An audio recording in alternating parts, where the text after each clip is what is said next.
즐거운 수학 이야기 수학의 지승현입니다.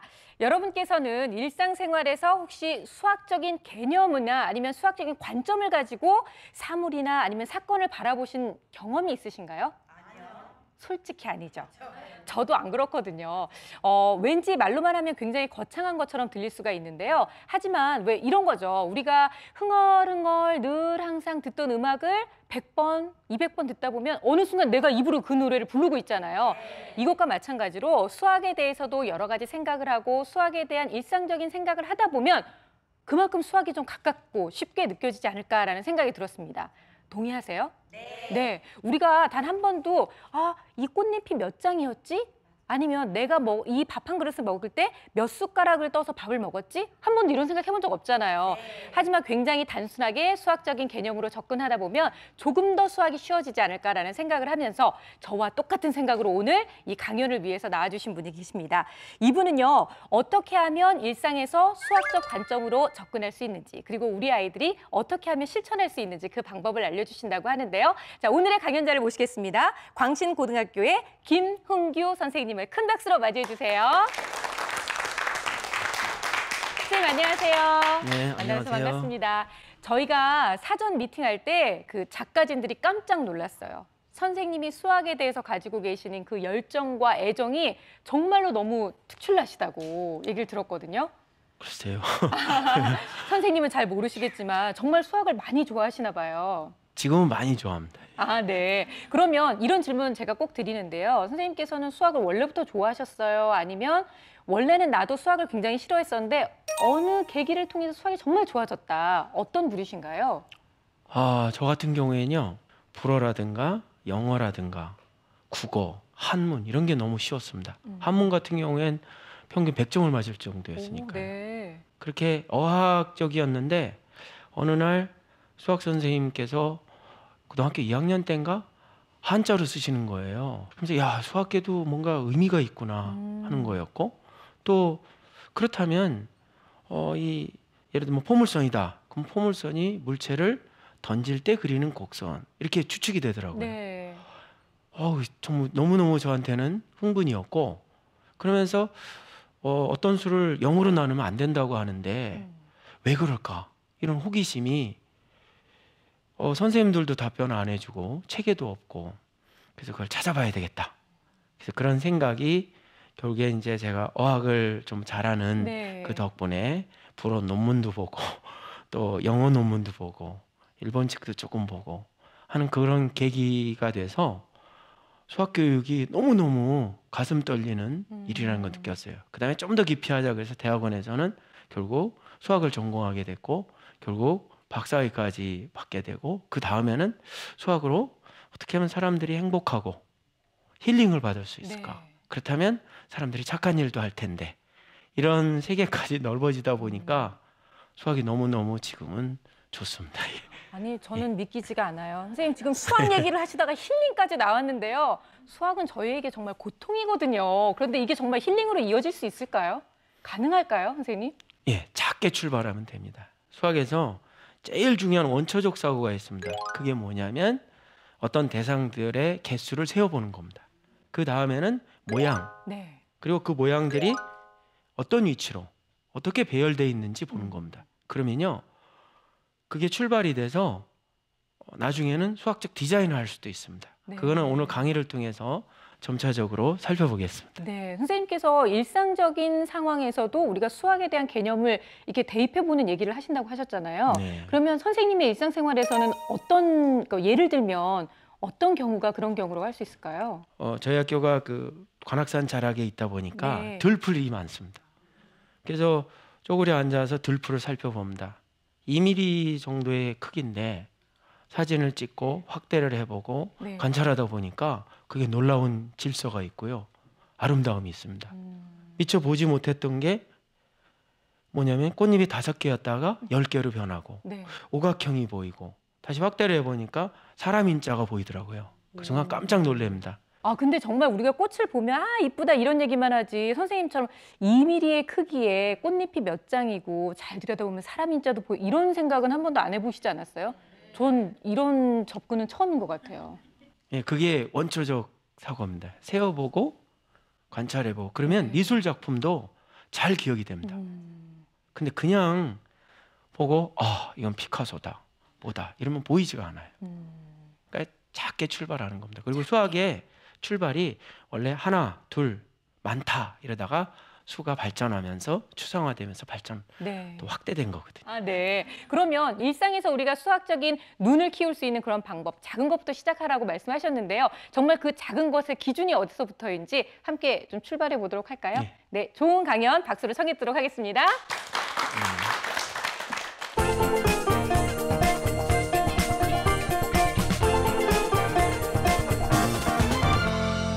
저희가 1부에서는 제일 먼저 생각할 일이 아까 말씀드렸던 것처럼 개수를 세어보고 모양을 보고 위치와 배열을 생각하는 겁니다. 그러려면 먼저 어떤 대상들을 봐야 되겠죠.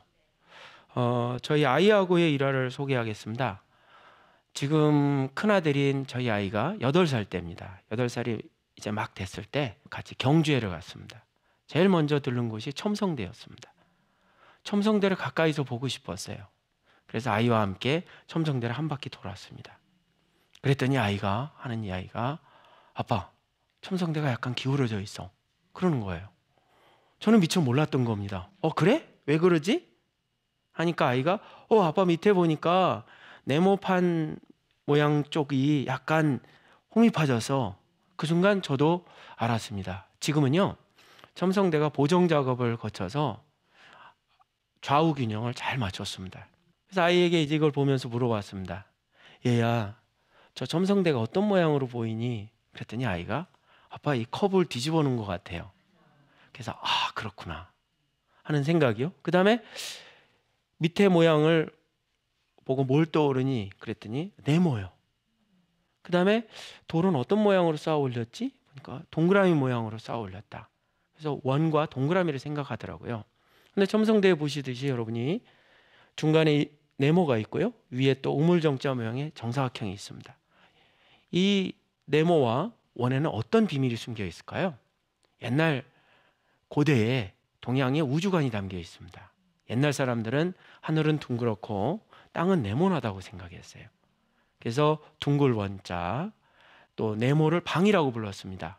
그래서 하늘을 뭐라 그러죠? 하늘천. 그렇죠. 땅은요? 땅지. 그래서 천원지방 이렇게 불렀습니다. 그 다음에는 아이하고 저 돌의 수를 다 세어본다는 게 너무 엄청난 일이죠. 다 셀 수는 없고 층만 세어보자. 그래서 네모의 기판 위에 층을 세어봤습니다. 아이가 8살이니까 숫자, 개수 세기를 일부러 시켜보고 싶었어요. 아이가 층을 셉니다. 1층, 2층, 3층 그러다가 저 네모 부분 전까지 9층, 10층 그죠? 그래서 12층이라고. 그리고 네모 사이는 몇 줄이야? 또 몇 층이야? 그랬더니 3층이라고 얘기를 했어요. 또 네모 위로 몇 층이야? 그래서 또 셉니다. 하나, 둘, 셋, 넷 해서 12층을 셉니다. 그래서 12, 3, 12 전부 더하면 얼마일까? 기다려줍니다. 아이가 손가락을 하고 한참을 하더니 27 이렇게 얘기를 하더라고요. 그러고 나서 표지판을 살짝 봤어요. 선덕여왕이 제27대 왕이에요. 선덕여왕이 너 몇 대 왕인 줄 알아? 몰라요. 27대 왕이야. 너가 센 27층이야. 그런데 또 우연스럽게요. 저 우물정자 모양의 두 단이 있잖아요. 그리고 밑에 정사각형 모양의 단이 또 둘입니다. 그래서 27에 4를 더하면 31이 되죠. 그런데 이게 또 우연스럽게 국보 31호입니다. 그래서 개수를 세니까 이게 언제 만들어졌고 또 이게 국보 몇 호고 이게 금방 이해가 되는 거예요. 그러다가 이제 아이에게 뭔가 기념될 만한 게 필요하잖아요. 그래서 기념품점에 들러서 첨성대 모형을 구입을 했습니다. 저는 그냥 사주는 거였어요. 근데 아이가 세보기 시작합니다. 하나, 둘, 셋, 넷 하더니 아빠 이상해. 왜? 9층이야. 그런 겁니다. 그러더니 또 네모 부분을 또 셉니다. 아빠 2층이야. 그리고 또 윗부분을 세더니 아빠 9층이야. 전부 20층밖에 안 되네. 7층이 사라졌어. 그 순간 걱정이 없었습니다. 이게 내 나라 유물인데 아무리 모조품이라 해도 층은 맞춰주는 게 좋겠다. 그래서 물건 파는 주인에게 물어봤습니다. 더 잘 된 거 없느냐? 그랬더니 큰 거를 말씀하시더라고요. 가격은 2배고요. 봤더니 또 아이가 셉니다. 똑같습니다. 그 순간 걱정이 됐어요. 이걸 사야 되나 말아야 되나. 그러나 샀습니다. 그리고 마음에 새겼습니다. 내가 기필코 첨성대를 공부한다. 그리고 첨성대의 실측 자료를 구하고 또 방송에 방영된 게 있으면 이걸 구해서 고등학생들하고 같이 연구를 한 다음에 첨성대 모형을 만들겠다. 그렇게 벼르다가 드디어 첨성대 모형을 만듭니다. 만들고 나니까 아이들이 만들면서 다양한 모양을 만들었어요. 와인 술잔 모양, 또 우물 모양, 그리고 멕시코 부근에 마추첸카 부분에 마야인들이 세웠던 그 첨성대 모양하고 비슷한 거를 비교하더라고요. 그래서 깜짝 놀랐습니다. 그러면서 아이들이 이런 얘기를 했어요. 제가요, 이 첨성대의 돌수에 맞춰서 362개가 넘는 돌들을 오두락으로 쌓으면서 6시간에 걸쳐서 만들었는데 너무너무 감동이었다 그래요. 만드는 건 힘들었는데요. 우리의 선조들이 어떻게 이걸 만들었는지를 상상을 하게 되니까 저 우물정자 구조가 사다리를 놓기 위해서 했겠구나 하는 생각도 들고 너무너무 감동이었다는 얘기를 들었습니다. 그러다가요, 우연히 길을 가는데 어떤 분이 첨성고의 모형을 들고 갑니다. 쫓아가서 층수를 세보게 됐습니다. 아들 덕분에. 그런 노력 덕분이었는지 어쨌는지 저희 나라에 소개되는 첨성대 모형들은 층은 다 맞습니다. 그게 제가 그 아이하고 함께 했던 개수를 세고 또 층을 세보고요, 모양을 보고 이랬던 것들이 결국에는 모형 하나도 비슷하게라도 만들려니 이런 노력들을 만들어내지 않았나. 그런 면에서 보고 생각하는 것은 의미가 큽니다. 자, 그러면 이번에는 첨성대는 신라시대였잖아요. 이제 조선시대로 가봅니다. 이 김홍도의 씨름을 대표적으로 한번 살펴보겠습니다. 씨름을 보시면 이 씨름의 장면을 그린 이 그림에는요, 대상인물이 꽤 많이 등장합니다. 이 그림의 크기는 어느 정도 될 것 같아요? 안 보셨으니까 모르시겠죠. 사실은 노트 크기 정도입니다. 이 노트 크기 정도에 이렇게 많은 사람을 배열했어요. 근데 표정을 보면 표정들이 다양합니다. 그렇다면 이 그림을 우리가 제대로 보려면 관찰을 해야 되겠죠. 그래서 이 그림을 잘 보기 위해서 제일 먼저는 그림을 살펴보면 동서남북을 한번 살펴보세요. 동쪽에 비어 있죠. 서쪽도 비어 있습니다. 남쪽도 비어 있고요. 북쪽도 비어 있습니다. 그래서 가로선과 세로선을 그어보면요, 이렇게 4개의 평면으로 나눠집니다. 근데 여러분이 이 구조를 잘 보시면 평면이 4개로 나눠졌잖아요. 여러분 중고등학교 때 다녔을 때 제일 만나는 축이 있죠. X축, Y축 아이디어입니다. 이걸 떠올렸으면 대단하신 거예요. 즉 위치를 정한다는 거거든요. 여기서는 대상들을 한번 세워보시죠. 자, 중앙에 두 씨름선수를 바탕으로 가로선과 세로선을 그었죠. 자, 이렇게 그은 평면에서 오른쪽 윗부분을 한번 보세요. 전부 몇 명이죠? 5명입니다. 자, 오른쪽 왼쪽 부분은, 그러니까 윗부분의 왼쪽 부분은 몇 명이죠? 8명. 이런 식으로 세어보면 여기 보시는 바처럼 8, 5, 2, 5이죠. 자, 이 동양에서는요, 짝수를 음해수라고 불렀습니다. 땅을 상징합니다. 그리고 홀수는 양해수라고 불렀습니다. 하늘을 상징해요. 그러면 8과 5를 더하면 얼마인가요? 13이고요. 또 아래로 8과 5를 더하면 13이에요. 조화를 이루고 있죠. 또 2와 5를 더하면 7이죠. 2와 5를 더하면 또 7입니다. 음양의 조화입니다. 그리고 또 하나는요, 5, 2, 5를 더하면 얼마죠? 12입니다. 또 8, 2, 2를 더하면 얼마죠? 12입니다.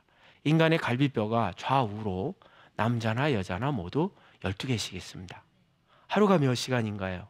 24시간인 게 사람의 갈비뼈와도 관련이 있습니다. 이렇게 동양 사람들은, 특히 김홍도도 이런 동양의 전통적인 음양, 오행 이런 개념들을 자연스럽게 그림에 넣었을 것 같습니다. 그리고 이 그림에 보시면 또 하나는 씨름판을 보는 사람들의 시선을 한번 봐보세요. 그 시선을 화살표로 해서 씨름판을 전부 향하고 있죠.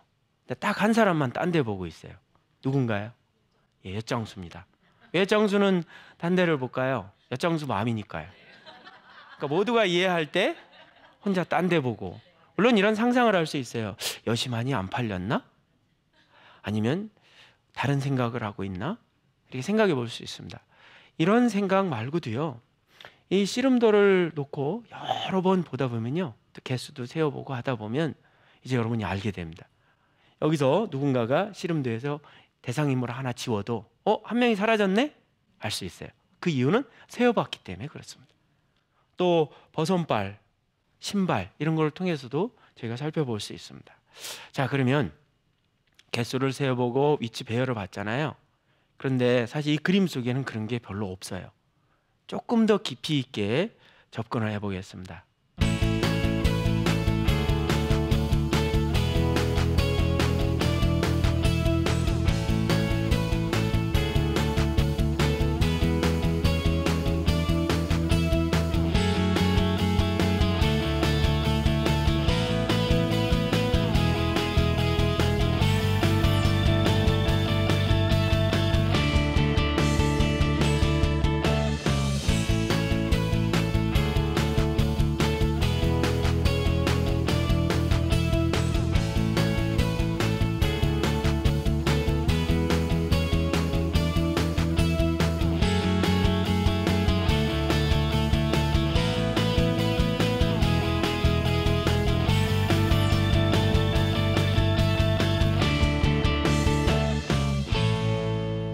이 다음 작품은요, 정승훈 작가의 무제 2004라는 작품입니다.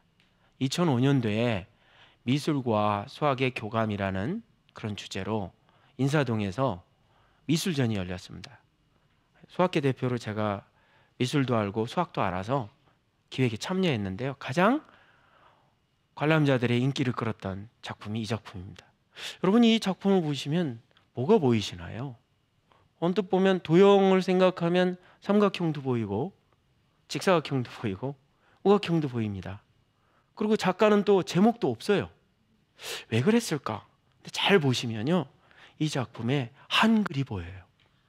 두 글자입니다. 숲과 집입니다. 첫 번째 글자가 숲이고요, 두 번째 글자가 집입니다. 그래서 첫 번째, 두 번째 잘 보시면서 읽어보시면 이렇습니다. 숲집, 숲집, 숲숲, 집집, 숲숲숲, 집집집, 이렇게 한번 읽어보면 한 줄을 가다 보면 헷갈려요. 이유가 뭐죠? 수도 세야지, 또 발음도 해야지. 이럴 때 이것을 숫자로 바꾸면 한결 편해집니다. 그러니까 숲집, 숲집 하지 마시고 숲만 보시면 숲숲, 숲숲, 숲숲숲, 이거를 숫자로 바꿔보세요. 1, 2, 3 이런 규칙이. 그런데요, 한번 여기서 우리 가장 원초적인 수학의 계산, 덧셈을 한번 해볼까요? 자, 1 더하기 1은 얼마일까요? 2입니다. 1 더하기 2는요? 예, 숫자를 보시면서 생각하시면 규칙이 보입니다. 2 더하기 3은 5고요. 3 더하기 5는 이제 어려운 질문입니다. 13, 21 다음의 숫자는 뭘까요? 이랬을 때 어떤 생각을 하게 됩니까? 이런 규칙이 계속 간다면 13과 21을 더한 숫자일 것이다.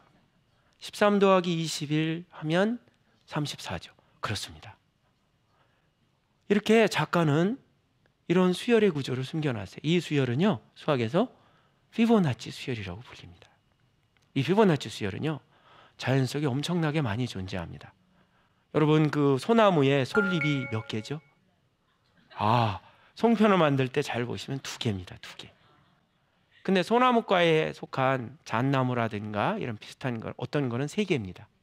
그리고 잣나무의 그 잎은 5개예요. 뭐가 보이시나요? 2, 3, 5가 보이죠. 혹시 솔방울의 그 씨앗 배열을 세보신 적 있나요? 저는요, 아이들에게 매직으로 방향을 정해서 3개 합니다. 그럼 뭐가 보이냐면요, 8이 보이고요, 5가 보이기도 하고요, 8과 13이 보이기도 합니다. 신기하잖아요. 그래서 그 예외를 찾으려고 우연이겠지, 그래서 강원도의 솔방울, 경복궁의 솔방울, 제주도 솔방울이 한 솔방울을 다 구해갖고 해봐도 아직은 그 예외에서 벗어난 걸 못 봤어요. 아직은요. 그래서 이 작가가 아마도 피보나치 수열이라는 거를 어디서 배우고 감동을 받아서 이 작품에 넣었는데요. 하필이면 왜 숲집일까요? 숲은 나무를 상징하고 집은 인간을 위한 거라고 보면 자연과 인간이, 그죠? 그러니까 나무가 자연이라고 본다면 자연과 인간이 조화를 이루어야 된다. 그리고 숲이 먼저 있는 것은 인간이 자연을 지배하는 게 아니라 자연이 먼저 존재해야 인간도 그 속에서 산다. 환경보호의 개념도 들어있고 자연보호, 이런 어떤 자연 사랑의 느낌을 가질 수가 있었어요. 아이들에게 감상을 하라 그랬더니 아이들이 찾아낸 거예요. 제가 찾은 게 아니고요. 아이들이 선생님 하면서 찾아냈어요. 그리고 또 어떤 아이는요, 더 놀라웠던 것은 숲과 집을 써보는 겁니다. 그랬더니 어떤 아이가 손을 들더니 고2 학생이었는데 선생님 둘 다 8획이에요. 그래서 획수도 똑같구나. 그러니까 이렇게 사소한 거지만 비록 그 학생이 고등학생일지라도 생각을 해봤다는 거죠. 자, 근데 이런 것들이 우리나라에만 있었을까요? 아닙니다. 일본에도 보면 있었거든요. 그런데 그거 하기 전에 먼저 그 작품을 보려면 수학적 생각을 하나 할 필요가 있어요. 원을 4등분한 걸 4분원이라고 합니다. 그래서 4분원을 한번 이렇게 그려보면 그 크기를요, 피보나치 수열의 반지름을 잡았어요. 5, 3, 2, 1, 1. 그래서 이렇게 그려봤습니다. 그럼 어떤 게 그려지나요? 소용돌이 이런 달팽이 모양 같기도 하고 한 나선이 그려지죠. 그리고 나서 일본의 그림 가스시카 호쿠사이라고 하는 사람이 그린 그림을 봤어요. 여러분 뭐가 느껴지시나요? 저기에 4분원이 살짝 보이나요? 그럼 된 거예요. 그러니까 파도가 이렇게 움직이는 모습에서 저 부분이 비슷하다. 또 밑에 부분이 비슷하다. 그러면 여러분도 이제 이 그림을 보고 원의 일부로서 이렇게 모양을 기억할 수 있죠. 이런 것들이 가장 원초적인 수학적 사고입니다. 자, 여기서 정리를 해보죠. 저희가 해본 게 뭐였죠? 개수를 세어보고 모양을 살펴보고 그 모양들이 어떻게 배열되어 있는지를 봤습니다.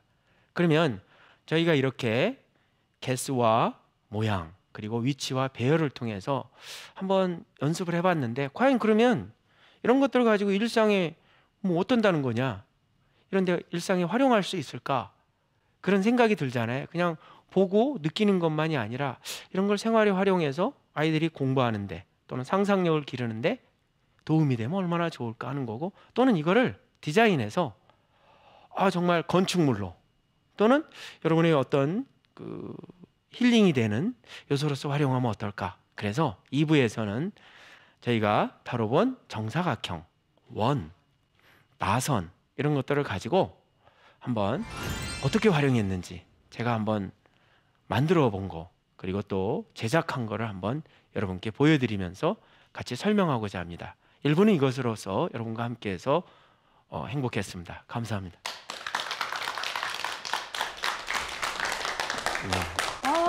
선생님 너무 재밌어요. 그렇습니까? 너무 재밌어요. 진짜 재밌지 않으셨어요? 정말로 너무 그 첨성대에서는 감동이 느껴졌고요. 그리고 진짜로 그렇네요. 아까 그 숲집 네. 너무 마음에 드는 작품이에요. 예. 어떻게 그런 생각을 했을까? 저는 그 삼각형이 그냥 집을 그렸나 이렇게 생각을 했는데 그 집 안에 모양을 저렇게 생각하셨잖아요. 네. 그러니까 그런 아이디어도 작가가 넣어놨는지 몰라요. 집 모양인데 이거 대단하신 거 진짜. 네. 그런데 정말 너무 좋은 생각인 것 같아요. 명화를 하나 보더라도 내 아이한테 그냥 단순히 어때? 느낌이 어때? 좋아. 애들은 다 좋아로 끝나잖아요. 그런 거 말고 자, 여기서 이렇게 나눠서 보면 몇 사람이 있고 어떻게 하고 있고. 근데 연령대별로도 조금 차이가 있긴 있어야 할 것 같아요. 네. 그러니까 뭐 8살짜리 아이한테 첨성대에서 그 벽돌의 개수를 셀 수 있었던 거랑 사실 중고등학교 아이를 키우고 계시는 부모님들 입장에서 데려가서 자, 이제 몇 개인지 세볼래? 그러면 아이가 정말 싫어할 것 같거든요. 이 연령대별로 접근하는 것도 좀 다를 수 있겠죠? 그렇죠. 그러니까 첨성대 같은 경우에는 고등학생이라면 첨성대를 왜 만들었을까? 그리고 이 첨성대의 도래수를 왜 굳이 362개로 했을까? 이런 거요. 그다음에 이 첨성대의 천문대하고 서양의 천문대들은 어떤 공통점이 있고 어떤 차이가 있을까? 과연 이게 첨성대가 천문대였을까? 네. 아니면 재단이었을까? 그리고 그 구조를 보면서 왜 이렇게 낮은 높이로 했을까? 돌판은 왜 위에다가 했을까? 뭐 이런 생각들이요. 그리고 한번 제작을 해보면 아이들이 깜짝 놀랍니다. 네. 그러면 내 나라 유물이 너무너무 아름답고 의미 있게 옵니다. 예를 들면 첨성대를 동서남북을 측정해 봤어요. 네. 13도 정도의 오차가 생기더라고요. 학생이 그럽니다. 선생님 이게 각도가 안 맞아요. 저도 이해가 안 갔어요. 네. 그런데 나중에 마야의 그 피라미드 쪽도 봤더니요. 13도 정도의 오차가 있더라고요. 뭐 특별한 그러니까 이유가 북극성이요. 100년마다 1도씩 이동을 한대요. 그러니까 보세요. 첨성대가 700년대라고 보면 네. 지금 2000년대잖아요. 그만큼 움직인 그렇죠. 거죠. 13년, 1300년. 그러니까 거기서 또 잘은 모르겠지만 네. 과학적으로 이게 뭔가가 있다 네. 하는 생각이요. 그럴 때 이제 과학 선생님이나 다른 분들이 또 그렇죠. 천문학 뭐 이렇게 연결해 보면 대단할 것 같아요. 아니, 선생님 뵈면 소년 같지 않으세요? 뭔가 일상생활에서 호기심 자체가 많으신 것 같아요. 꼭 수학적인 관심뿐만이 아니라도 호기심 많으시죠? 예. 그렇죠. 그러니까 경복궁을 그래서 여러 번 가게 됩니다. 한 번에 안 가고요. 어느 날은 기둥 앞에 서서 또는 바닥을 보다가 한 2시간, 3시간이 가고요. 그럼 다음에는 이제 와서 석상을 보고 네. 무늬를 보고 너무너무 멋있습니다. 그러니까 그런 경험들을 아이들에게도 네. 이렇게 하게 되면 너무 많이 보려고 하지 말고 천천히 그리고 단순화시켜서 네. 네모네 뭐 이런 정도만 해도 그러니까요. 아니 이렇게 호기심이 많으시니까 솔방울 주우러 제주도도 가시고 뭐 여기도 가시고 그러셨겠죠. 저는 1부가 너무 재밌어서 빨리 2부 듣고 싶어요. 궁금한 것도 너무 많지만 일단 얘기를 다 듣고 나서 또 질문 드리도록 하겠습니다. 네, 2부 강연 시작하겠습니다.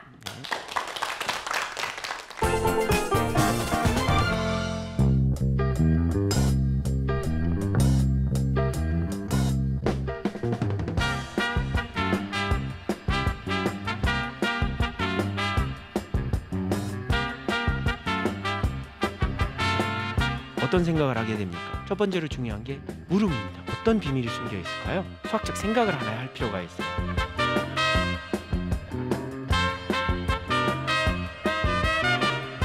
그럼 이런 것들을 도대체 어떻게 활용할 수 있을까? 우리 아이가 영재였으면 바라잖아요. 생각과 방법을 찾기 전에 하실 일이 있습니다.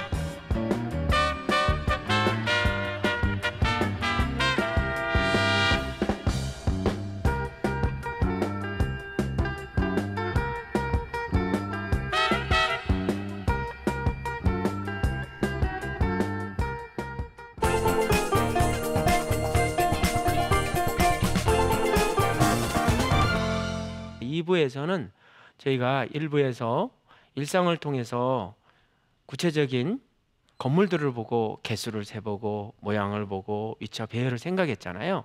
그럼 이런 것들을 도대체 어떻게 활용할 수 있을까? 거기서 단순하게 원과 정사각형을 봤는데 그런 거를 과연 디자이너들이 활용할 수 있을까? 이런 상상을 해볼 수 있잖아요. 그래서 저는 그냥 단순하게 수학적 관점에서 디자인을 해봤습니다. 그래서 제일 먼저 저희가 첨성대를 봤을 때 보셨던 게 천원 지방 개념이었잖아요. 하늘은 둥글고 땅은 네모나타. 여기서 둥글다는 거를 수학적 도형인 원, 그리고 네모나타를 정사각형으로 가져가면요, 이 원과 정사각형을 이용해서 하트를 만들 수가 있어요. 하트가 뭐죠? 사랑의 표시잖아요. 뭐 손가락으로 이렇게 하기도 하고 뭐 머리로 이렇게 하기도 하고 다양하게 하는데 저는 이게 쑥스러워서 잘 못합니다. 그런데 하트 디자인은 해봤습니다. 보시면 반원, 즉 원을 반을 잘라서요, 정사각형 옆에 인접하게 붙입니다. 귀 모양처럼. 물론 저기에다가 눈을 그리고 코를 그리면 쥐도 만들 수 있고요, 고양이도 만들 수 있겠죠. 그러나 저기에 색칠을 하면 하트 모양이 됩니다. 그런데 이거는 너무 밋밋하고 재미가 없어요. 그래서 저 반원과 정사각형 밑에다가 홈을 냈어요. 저걸 보시면 가정주부들은 부침개 뒤집개가 떠오른다 이런 생각할 수 있어요. 맞습니다. 그리고 저 두 개를 색깔을 다르게 해봤어요.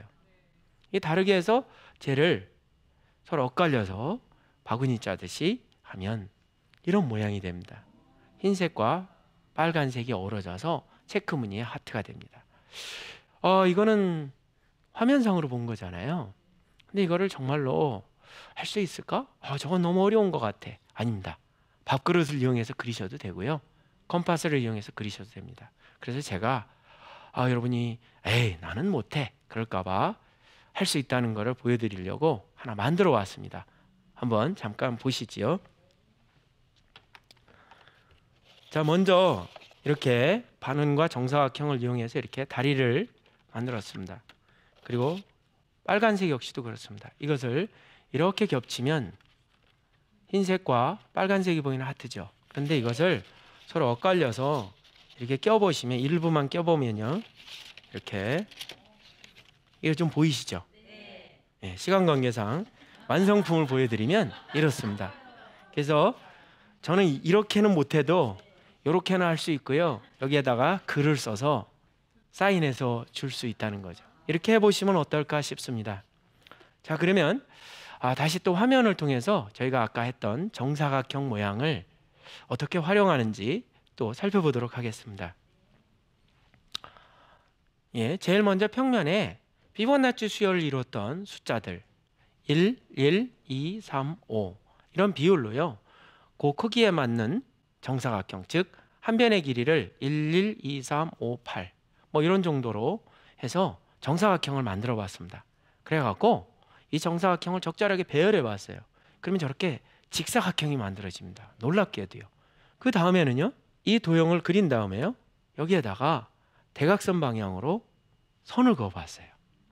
그러면 저렇게 직각 모양으로 이렇게 꺾어져 들어가는 모양이 있잖아요. 또 통통한 4분원 그걸 결합을 하면 이렇게 나선 모양이 됩니다. 이런 구조는요, 앵무조개라 그래서 자연계에 존재하는 조개에서, 또 송골매가 그죠? 먹이를 잡기 위해서 날아갈 때 그 회전하는 그 모습에서 유사한 거를 발견하기도 합니다. 그래서 놀라운 거예요. 그리고 또 여기서 이제 끝나는 게 아니라 이제 수학적 상상을 해봤어요. 아니 4분원을 왜 저렇게 통통하게 할까? 좀 다이어트를 해서 날씬하게 해보자. 그래서 안쪽으로 저렇게 그려봤습니다. 저런 직선이나 통통한 것은 세상에 많이 알려져 있어요. 근데 저는 반대로 저렇게 해본 거, 그건 제 디자인인 거예요.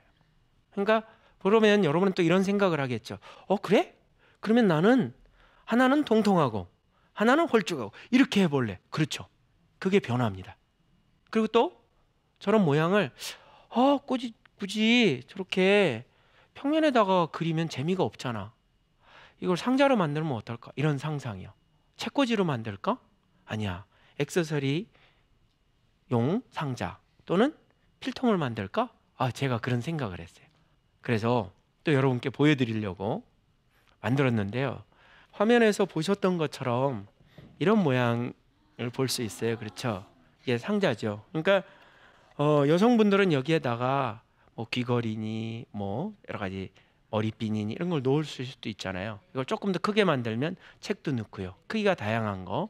그런데 제가 이것을 레일을 만들어 달라 그래서 이렇게 뺄 수가 있어요.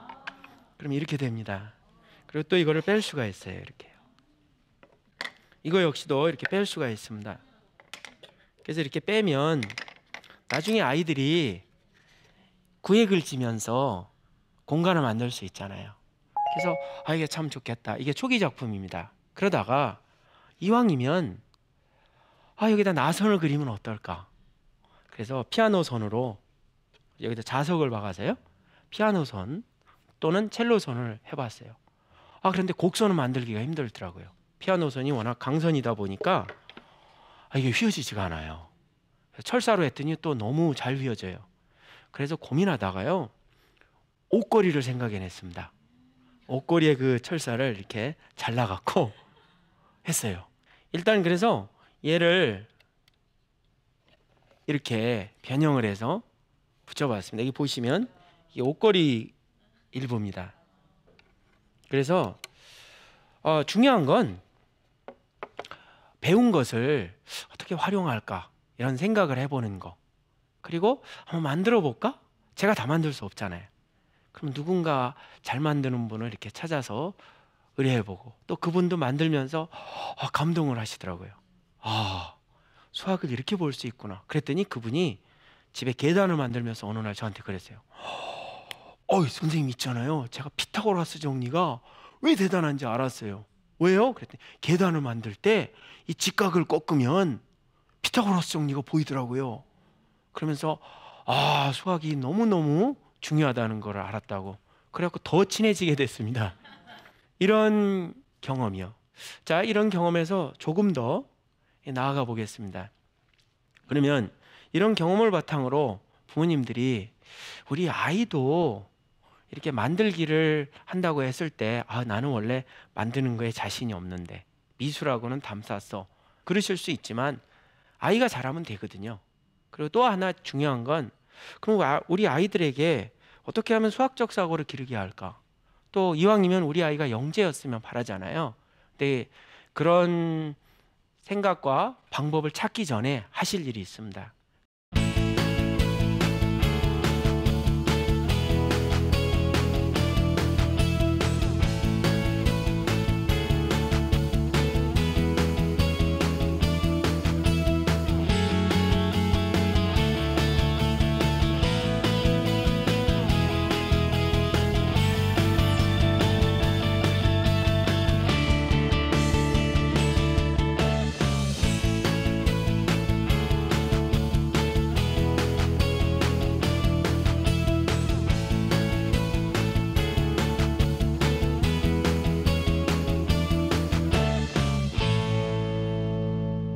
그럼 우리 아이들에게 어떻게 하면 수학적 사고를 기르게 할까? 또 이왕이면 우리 아이가 영재였으면 바라잖아요. 근데 그런 생각과 방법을 찾기 전에 하실 일이 있습니다. 그건 뭐냐면요. 우리 아이는 다른 집 아이와 다르다는 사실입니다. 그러니까 아이마다 다 각각의 개성이 있거든요. 다름을 인정하셔야 되고 어떤 때는 좀 느릴 수도 있고요. 어떤 때는 좀 빠를 수도 있고 또 그러면서 뭐냐면 기다려줘야 됩니다. 영재원에 관심을 갖고 공부를 하시거나 그 영재원의 지도교사나 또는 교수님께 우리 아이를 영재로 키우려면 어떻게 해야 됩니까? 그럼 제일 먼저 하는 얘기 중에 하나가 기다리는 겁니다. 아이가 답변도 하기 전에 엄마가 넌 이것도 못해? 라든지 너는 그 다음 단계 이렇게가 아니라 틀리더라도 왜 그렇게 생각했니? 그래서 그렇게 생각할 수도 있구나 하면서 고치는 게 중요하지 맞다 틀리다로만 안 갔으면 합니다. 그래서 첫 번째로 중요한 게 물음입니다. 물음. 그래서 여러분과 함께 물음에 대해서 한번 살펴보고 또 그 물음을 바탕으로 해서 자연의 사물을 어떻게 관찰하는지 그 두 가지에 집중해서 살펴보려고 합니다. 물음에는 두 가지 질문이 있습니다. 닫힌 물음과 열린 물음입니다. 닫힌 물음은 뭐냐면요. 이런 겁니다. 여러분이 한 번쯤 들어보셨을 것 같아요. 학창 시절에. 물방울 한 방울에 물방울 한 방울을 더하면 몇 방울일까? 아이도 당황스럽습니다. 어른도 당황스럽습니다. 지금 물어보면 뭐라고 얘기하지? 분명히 크기가 커졌는데 아까하고는 좀 다른 것 같고 똑같은 한 방울이라 그러면 뭔가 이상하고 그렇다고 두 방울이라고 하기도 뭐하고 이렇죠. 제가 이거를요. 연수원에서 선생님들 대상으로 질문해 봤어요. 선생님들도 똑같더라고요.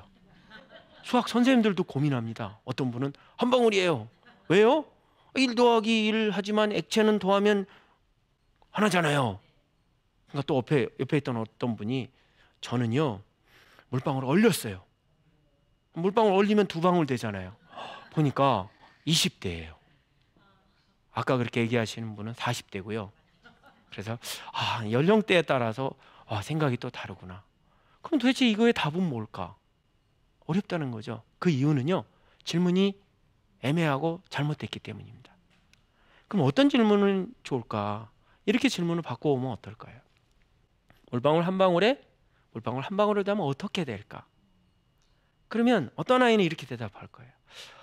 아까보다 물방울이 크기가 2배로 커졌어요. 그럼 벌써 수학적 구조를 찾은 거예요. 또 물리에서 얘기하는 무슨 질량 보존의 법칙이니 이런 것들이 연결될 수도 있어요. 2개라고 얘기하는 사람도 있고, 그죠? 얼려서. 또 어떤 사람은 부피가 2배가 됐어요. 이런 용어를 쓰기 시작합니다. 크기나 부피 이런 거죠. 이 대단한 겁니다. 그래서 결과에만 집착을 해서 1 더하기는 얼마야? 하는 것보다 한 번쯤은 네 생각에 1 더하기 1이 얼마였으면 좋겠어? 그럼 어떤 아이는 5요. 그래요. 왜? 저는 사업을 하려고 하거든요. 그래서 5가 돼야 직원들도 먹여 살리고 뭔가 좋은 일도 하고 이럴 거 아닙니까? 그래서 그래, 괜찮은 생각이다. 너는 1 더하기 1이 얼마였으면 좋겠어? 그랬더니 10이요. 왜? 저는요 더 많은 사람들을 도와주고 싶어요. 그리고 일부는 개발비에 투자할 거예요. 그래서 1 더하기 1이 얼마냐보다 네 생각에, 그렇죠? 수학에서 1 더하기 1이 아니라 네 생각에, 그럼 사고가 확장이 됩니다. 이러한 열린 질문입니다. 답을 내고자 하는 게 아니라 아이가 어떻게 생각하고 그 생각 속에 무엇이 담겨 있는지를 읽어본다는 거죠. 자, 그러면 생각을 키우는 물음에 대해서 한번 생각을 해보죠. 아까는 열린 질문을 해봤고요. 제가 이 논술을 연구하고 또 아이들을 위해서 어떻게 생각하게 할까 하는 면에서 여러 문제들을 만들었는데요. 그 중에서 가장 단순하면서도 의미가 있었던 물음이 있습니다. 그 물음은 뭐냐면 이렇습니다. 2 더하기 3은 5. 이것을 생활 속의 소재를 바탕으로 설명해 보세요. 이랬습니다. 초등학생한테도 물어봤고 중학생한테도 물어봤고 고등학생한테도 물어봤고 학부모님께도 여쭤봤고 또 선생님들께도 여쭤봤습니다. 특히 수학 선생님이요. 그런데 신기한 건요, 답변이 다 비슷하더라는 겁니다. 그래서 많이 배웠든 또는 수학 문제를 잘 풀든 간에 상관없이 답변이 비슷하다는 점에서 이건 좋은 논술 문제다라는 겁니다. 그런데 고민스럽죠. 어떻게 생각하지? 초등학생한테 물어보면 이렇습니다. 사탕 2개를 먹었습니다. 다시 3개를 먹었습니다. 5개를 먹었습니다. 그래도 먹는 걸로 했지만 어쨌거나 2 더하기 3은 5라는 걸 잘 설명했어요. 그런데 수학 선생님 중에 이렇게 말씀하신 분이 계세요. 손가락 2개, 손가락 3개를 더하니까 손가락 5개. 그래서 제가 질문했습니다. 손가락 2개에 손가락 3개를 더한다는 게 무슨 말이죠? 이렇게 이어붙이는 건가요? 상상이 안 되는 거예요. 왜냐하면 손가락을 떼어서 우리가 더한다는 게 불가능하기 때문입니다. 그랬더니 어떤 분이 다시 손을 들고 이렇게 얘기했습니다. 손가락을 2개 접어보세요. 3개 접어보세요. 그러면 전부 몇 개 접었죠? 5개 접었습니다. 손가락을 2개 폈습니다. 3개 폈습니다. 전부 몇 개 폈죠? 5개 폈습니다. 좋잖아요. 이러면서 생각을 한다는 거죠. 자, 그러면 이번에는 주변의 사물을 통해서 관찰하는 걸 한번 생각해 보겠습니다. 자, 도라지꽃은 혹시 꽃잎이 몇 개인지 아세요? 아니에요. 도라지꽃은 저렇게 생겼습니다. 처음에 정오각형이다가요, 얘가 뚱뚱해집니다. 그러다가 가장자리에 들어가요. 꽃이 피기 위한 전 단계입니다. 그리고 잘 보시면 이상하지 않아요? 대칭축이 잡혔습니다. 지금까지 자연의 사물 중에 대칭축이 잡힌 꽃은 도라지꽃이 유일합니다. 제가 아직까지 본 바로. 정오각형이고요. 너무 아름다워요. 그리고 보라색도 있고요. 흰색도 있습니다. 저 꽃이 피면요, 5갈래 모양이 됩니다. 자, 벚꽃을 보시죠. 벚꽃 안에 어떤 모양이 보이지 않습니까? 별 모양이 보이죠? 그렇습니다. 차이점은 하나는 통꽃이고 하나는 5개가 모인 꽃이고요. 공통점은 정오각형을 생각나게 한다는 겁니다. 그래서 이런 것을 가지고 생각을 해봤어요. 우리가 허리띠를 이렇게 정오각형 모양으로 접으면 어떨까? 이런 것도 사소한 거지만 특히 어떤 장사를 하는 분이면 너무 예쁘고 좋아 보이거든요. 또 4분원을 가지고 나무로 저렇게 배열을 해봤어요. 그러면 저기 그 호주에 가면 무슨 야외 음악당 같은 그저가 상상되기도 하잖아요. 방향을 바꿔서 또 껴보면 또 달라집니다. 이렇게 사소한 것을 조금 변화를 줘서 한번 해볼까 하는 생각이요. 이런 것들이 우리의 생각을 발전시키고 아이의 사고를 발전시킵니다. 이상으로 해서 일상에서 사물을 보면서 개수를 세고 모양을 살펴보고 또 위치와 배열을 살펴봤습니다. 여러분도 사소한 거 하나지만 여러분의 배우자 또는 아이들 그리고 주변의 들풀 또는 고양이 살펴보십시오. 그러면 그 살핌 속에서 병이 들었구나, 슬퍼하는구나 읽을 수가 있습니다. 그래서 수학의 눈으로 단순한 개수에서 출발해서 모양을 보는 것, 그것이 우리들의 삶을 행복하게 만들 거라고 저는 생각합니다. 여러분도 수학으로 조금이나마 행복한 시간이었으면 좋겠습니다. 감사합니다.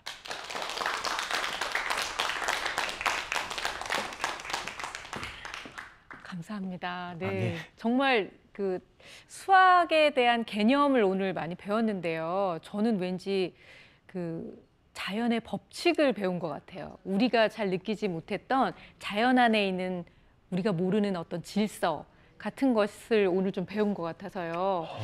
너무너무 대단하세요. 갈릴레이가 뭐라 그랬냐면요. 네.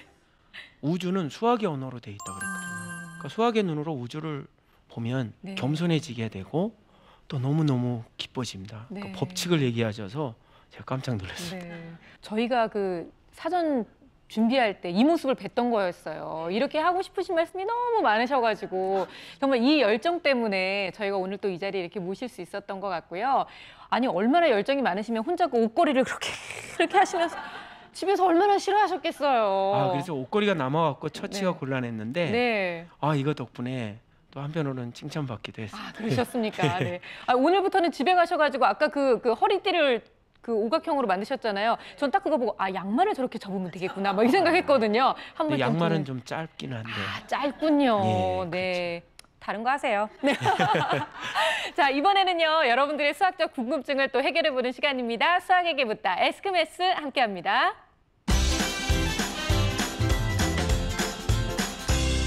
네, 오늘도 수학 때문에 고민하고 있는 학생이 직접 셀프 카메라를 찍어서 보내줬는데요. 어떤 질문이 와 있는지 함께 보겠습니다. 혼합 계산을 할 때 왜 덧셈보다 곱셈이 먼저 해야 하나요? 이런 거 궁금하지 않으셨어요? 저는 한 번도 그냥 가르치니까 저렇게 하라고 해서 해봤고요. 아이한테도 그러는 거야 라고 얘기해줬는데 정말 왜 그래야 되는 거예요? 네. 곱셈은 덧셈의 또 다른 모습입니다. 그렇죠. 여러분이 그 구구단을 배우셨잖아요. 네. 2, 3은 얼마죠? 6이죠. 잘하시네요. 그럼 2, 3은 6이라는 게 뭐죠? 2를 몇 번 더한 걸까요? 3번. 3번. 이거를 조선시대에도 했어요. 그래서 조선시대에도 보면 구구단이라는 표현이 있습니다. 그러니까 구구단의 표현이 조선시대 때부터 저에게 내려온 거예요. 자, 그러면 한번 예를 들어 보겠습니다.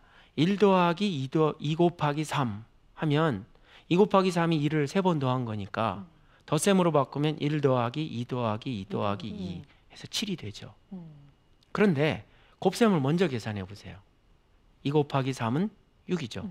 1 더하기 6은 7입니다. 조금 빨라지기도 하고. 네. 그래서 곱셈이 덧셈의 또 다른 표현이라는 것을 이해를 하면 곱셈을 먼저 해야 되겠다. 네. 왜냐하면 덧셈을 빨리 하기 위해서 곱셈으로 바꾼 건데, 그러니까 곱셈을 먼저 해야지 이런 생각을 하는데 그냥 규칙이야. 그러니까 외워. 이렇게 네. 하면 왜 그렇지? 하는 생각을 계속 갖게 되는 거죠. 그러니까 더하기에 또 다른 언어로 복잡하게 해놓은 거니까 그거를 더하기로 푼 다음에 그렇죠. 더하기로 같이 하는 게 맞다. 예. 우리 어린이가 이해를 했겠죠? 네. 자, 곱하기를 먼저 해야 되는 이유는 바로 이거예요. 저희도 무조건 가르치지만 말고 이렇게 설명해 주면 참 좋을 것 같네요. 자, 이번에는요. 저희 홈페이지를 통해서 보내주신 질문인데요. 초등학교 3학년 자녀를 학원에 보내지 않고 집에서 가르치고 있습니다. 4학년부터는 수학이 어려워진다고 하는데요. 언제까지 집에서 가르쳐야 할지 고민입니다. 진짜 고민되시겠네요. 그러네요. 네. 일단은 부모님께서 가르칠 수 있는 순간까지 가르치셔야 되겠죠. 그런데 초등학교 때는 좀 아이에게 여유가 좀 많았으면 좋겠어요. 그러면 굳이 학원 안 다녀도 잘할 수 있고요. 네. 또 초등학교 때 수학 점수가 좀 덜하면 어떻습니까? 대신에 우리 아이가 책을 많이 읽고 생각을 하고 자기 의견을 표현하고, 그럼 그것이 중학교 때 빛을 발할 수 있습니다. 왜냐하면 중학교부터는 사고력이거든요. 그렇죠. 네. 초등학교에서는 막 계산 기능을 많이 늘려고 하고, 또 요즘에는 초등학교가 너무 많이 공부를 해서 그러니까 문제의 양을 조금 줄이고 대신에 아이에게 한번 설명해 보게 하는 거죠. 엄마가 설명해 주기보다 너는 왜 이렇게 생각했어? 들어보고 틀렸으면 글쎄 그럴까? 하는 정도예요. 틀렸어. 그러니까 잘 들으라 그랬잖아. 다시 이거보다 해. 그러지 마시고 조금만. 그러니까 아니면 어머님이 힘드시면 네. 이렇게 아름아름 품앗이를 해서 다른 부모님이 수학 선생님이 계시면 그분부가 하라 그러고 네. 저는 대신에 뭐 반찬을 잘 만들면 뭐 아이들과 함께하는 요리 맞아요. 시간에 갖고 요리를 네. 해본다든지 이렇게 하면 좋을 것 같아요. 자기 아이 가르치다 보면요, 화가 나요. 아이가 딴짓하면 그러니까 못하는 거야 뭐 이런 식으로 확장하거든요. 감정이입되시는데요, 선생님께서. 네. 네, 어머님께서 하실 수 있는 능력 한도 내에서 하시고 그리고 뭐 주변의 도움을 받으시는 것도 참 좋을 것 같아요. 맞습니다. 자, 이번에는 저희 현장 질문 좀 받아볼 텐데요. 스튜디오에서 혹시 질문 있으신 분 계시면 네, 우리 어머님. 예, 선생님 감사히 잘 들었습니다. 저는 의정부에서 온 김지연인데요. 이 과목이 수학만 있는 게 아니라 여러 과목이 있잖아요. 그런데 그 시간 분배를 어떻게 해서 수학 공부를 이렇게 더 좀 선생님 뭐냐 좀 재밌게 잘할 수 있을지 궁금합니다. 네. 일단은 수학을 잘하면 수학을 먼저 어느 정도 많이 하고 그리고 이제 어느 정도 되면 쉬었다가 영어를 좀 하고 그렇게 해서 뭐 월수금을 한다든지 이렇게 좀 그 아이 상황에 맞춰서 적절하게 했으면 좋겠어요. 아이가 모든 걸 다 잘할 수는 없잖아요. 근데 어느 하나에서 자신감이 생기면 네. 거기서 응용력이 생깁니다. 네, 감사합니다. 네. 네, 그래요. 정말 이 시간도 잘 분배를 해서 너무 그냥 똑같은 잣대로 모든 아이들한테 자 이렇게 해서 이렇게 해 하고 스케줄 짜주는 것보다는 아이한테 좀 이렇게 맡겨보시는 것도 참 좋을 것 같다는 생각이 듭니다. 자, 오늘 저희에게 수학의 즐거움과 또 자연의 놀라움을 가르쳐주신 김은교 선생님께 다시 한번 뜨거운 박수 보내주시기 바랍니다. 감사합니다. 선생님 감사합니다.